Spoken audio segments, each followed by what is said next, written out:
8 बार के Olympic gold medallist और दुनिया के तेज तरीन इंसान यूसेन बोल्ट के अकाउंट से मुबैना तौर पर $1.25 करोड़ गायब हो गए। इतलात के मुताबिक जमैका से ताल्लुक रखने वाले यूसेन बोल्ट के $1.27 करोड़ एक सरमायाकार कंपनी में खोले गए अकाउंट से गायब हो गए। एथलीट के वकला ने बताया कि इनका ये अकाउंट एक कंपनी स्टॉक्स एंड सिक्योरिटीज में खोला गया था।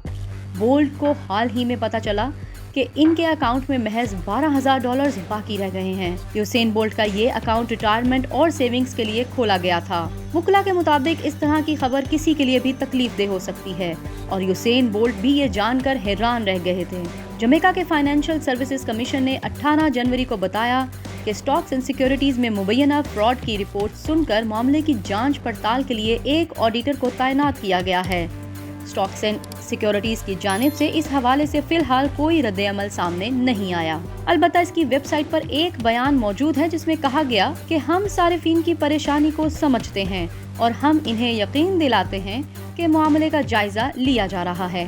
कंपनी के मुताबिक फ्रॉड का इंकशाफ जनवरी के शुरू में हुआ था और मुमकिना तौर पर मुतअद्दिद सार्फिन के करोड़ों डॉलर्स गायब हो सकते हैं। यूसेन बोल्ट के वकला ने बताया कि हुक्काम की जानिब से अभी हमसे राब्ता नहीं किया गया। अगर गुम होने वाली रकम 8 दिन के अंदर वापस नहीं मिलती तो ये मामला अदालत में ले जाया जाएगा। ख्याल रहे कि जमैका से ताल्लुक रखने वाले यूसेन बोल्ट सन 2017 में रिटायर हुए थे और सन 2008 से सन 2016 के दौरान 3 ओलंपिक गेम्स में 8 गोल्ड मेडल जीते।